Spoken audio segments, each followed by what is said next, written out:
যারা চাইছিল দিলাম ওরা এক কাপ চা বানায়। আমার ছেলেরা মুখের দিকে একদম চাউন যায় না। আর কাজের লোকের হাতে রান্না খেলে কি মানুষের শরীর ভালো থাকে? সুন্দর বাচ্চাটা কাঁদতেছে, তোমার মতন পাশানো আমি কোনোদিন দেখি দেখি কি দেখো আমাকে। আরে আমি তো সারাদিন অফিস করি, অনেক টায়ার্ড থাকি, তারপর গতকালকে রাতে ঘুম হয় না। সেম হিয়ার মারু, সারা রাত আমিও ঘুমাই নাই, আর সারাদিন অফিসে আমারও করতে হয়েছে, শুধু তোমার একার না। আর বাসায় গিয়ে 100টা কাজ করতে হয়েছে, একটা কাজ এদিক থেকে সেদিক হলেই কথা শুনতে হয়। চা ডিমান্ডের সাথে সাথে চা বানাতে হবে, দেরি করলে হবে না, আর না হলে আমি হয়ে যাই পাশান না। মারবে চিল্লার কথা বলতেছো কেন? আরে একটা চাইতে চাইছে নাকি? মা প্লিজ, আমরা দুজন কথা বলতেছি, এটা মাঝখানে আপনি মনে কি মানুষ আসেন। দেখো বাচ্চাটা কিন্তু সারাদিন তুমি আমার কাছে রাখ, আমি তার দেখে চলে রাখি, সেটার জন্য সারাদিন আমার কথাও শুনতে হয়, গিল্টি ফিল করতে হয়। আর তোমার বলার পরও আজকে ওকে দায়িত্ব করার নেই। আপনি দেখছস মোবাইলে কিরম করে কথা কয়? মার সাথে ওই চিল্লায় কথা বলতেছো কেন? মা না থাকলে তুমি কিভাবে বাবুরে পালতা? অফিস করতে পারতা? তোর তো বাসা বসে থাকতে হতো। শোনো, এখন থেকে তোমার বাচ্চা তুমি দেখে শুনে রাখো। এরকম আধুনিক উপায় আমি বাচ্চা পালতে পারবো না। কোথায় বুড়া বয়সে বউ সেবা যত্ন পাওয়ার কথা, তারা আম্মুর অবস্থা কি? প্রেশার ঠিক আছে তো?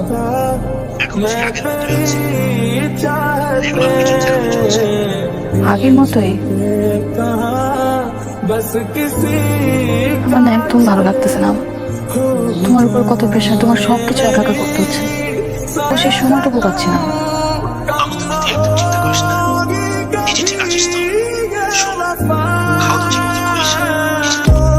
আপনাকে সজীব সাহেব কিছু বলেননি? ওই ফাইলটা তো আপলোড দেননি? স্যার ওটা তো আমি কমপ্লিট করে আপলোড দিয়ে দিয়েছি। কোথায় আমি তো পাচ্ছি না। এরকম তো হওয়ার কথা না। আপনি কি স্প্যাম ফোল্ডারটা একটু চেক করবেন? ও আচ্ছা, বুঝতে পেরেছি। আচ্ছা ঠিক আছে, আপনি তো আজকেও লেট, মানে নতুন মা হয়েছেন আমি বুঝতে পারছি, ঘর সংসার সবকিছু সামলে বাচ্চাকে সামলে অফিসে আসতে হয়, কিন্তু আপনাকে তো সুপার ওমেন হতে হবে। এটা কম্পিটিশনের একটা জায়গা, বুঝতে পেরেছেন? জি স্যার, আসলে বেবিটা খুব সিক হয়ে গিয়েছিল, জ্বর আসছিল, আর হবে না স্যার। শোনেন, কোনো এক্সকিউজ দেবেন না, এটা এক্সকিউজের জায়গা না, এটা কাজের জায়গা। আপনাকে পারফর্ম করতে হবে, ডেলিভারি করতে হবে। আমি কাজ চাই। আসছে আল্লাহ, তোমার মতো মা জানি আল্লাহ আর কাউরে না দেয়। সামান্য করে টাকার জন্য তুমি নিজের বাচ্চারা অবহেলা করো। হ্যাঁ আমরা নিয়ে এসে তুমি আজকাল কিছু দিতে পারতা না? আপনি তো অফিস ইম্পর্টেন্ট। কতদিন হলো? এই তো স্যার এখন 6+। অফিসে সবাই আপনার নামে কমপ্লেন করছে, আপনি বাচ্চাকে নিয়ে অফিসে আসছেন, সবার কাজের সমস্যা হয়, আর এটা তো অ্যালাউড না। স্যার আই আন্ডারস্ট্যান্ড, কিন্তু আসলে ওকে দেখে রাখার মতো কেউ নেই, তাই আমি ওকে নিয়ে এসেছি। এবং বাচ্চাকে নিয়ে আপনি যদি অফিসে আসেন, সবার কাজের তো একটা ডিস্ট্রাকশন হয়। তো বলেন, ছেলে মেয়ে সমান অধিকার। মেয়েটাকে বলা হয় তোমরা এডুকেটেড হও, ক্যারিয়ার করো, আর্ন করো, কিন্তু তোমাদের রাস্তায় অনেক বাধা থাকবে, যেটার কোনো উপায়ও থাকবে না, কোনো ধরনের ফ্যাসিলিটি দেওয়া হবে না। তাহলে এটা কিভাবে সমান অধিকার হবে? আপনি কি আমাকে লেকচার দিচ্ছেন? আমি লেকচার দিচ্ছি sir. As a working women, as a working mom, আমি শুধু আমার রিয়ালিটিটুকু আপনার সাথে শেয়ার করছি। স্যার আমার উপর অনেক চাপ, পারফেক্ট হওয়ার চাপ, অনেক প্রেশারে আছি আমি। পারফেক্ট মা হতে হবে, পারফেক্ট বউ হতে হবে, পারফেক্ট মেয়ে হতে হবে। স্যার আপনি মনে হয় বিগার পিকচারটা বুঝিয়ে নিন না। ফাইন, আমি আপনাকে আর ডিস্টার্ব করবো না। যে জায়গায় আমার বাচ্চার জায়গা নেই, আমি ওখানে থাকতেও চাই না। মানে আমি রিজাইনিং স্যার।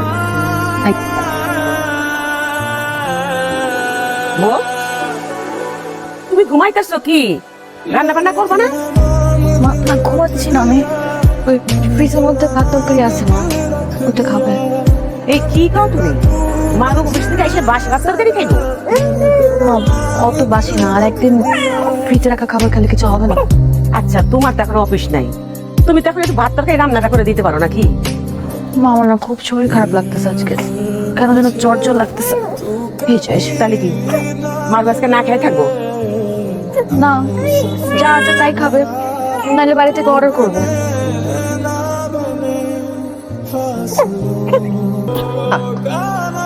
আজকে ক্ষুধা লাগছে, খাবার রেডি করো তো। কি খাবি? 5টা কিলো না খাবি? কি হয়েছে? তোর বউ তো কি সারাদিন শুয়েছিল? আমি ডাকতেছি, কোনো উত্তর নাই, চেয়ার দেখি ঘুমাই যাচ্ছে। ডাকলাম, কইলাম যে বাসা করবো না আজকে, হ্যাঁ আমার ছেলে এসে কি খাইবো?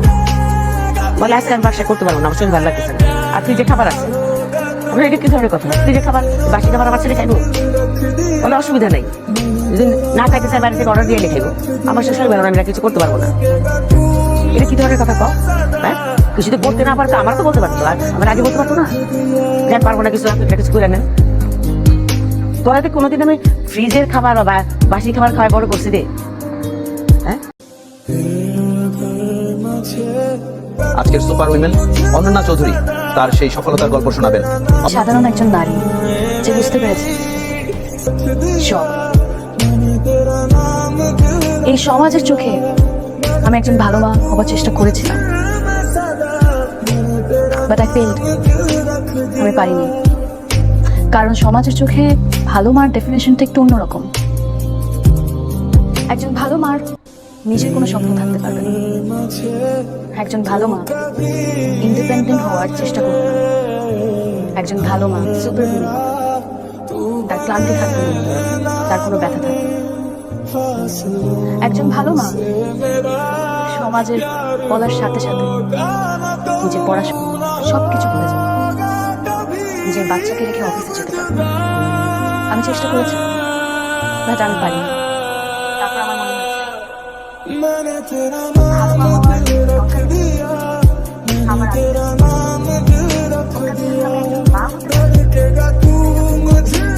A baby should not be a full stop for a mother. এই সমাজ যদি একজন মাকে একটু ফের, একজন মা যদি কিছুক্ষণের জন্য নিজের কোল থেকে তার সন্তানকে মাটিতে রাখতে পারে, তাতে শুধু একটা জব কিংবা বিজনেস, একজন মা চন্দ্র অভিযানও যেতে পারে। ধন্যবাদ।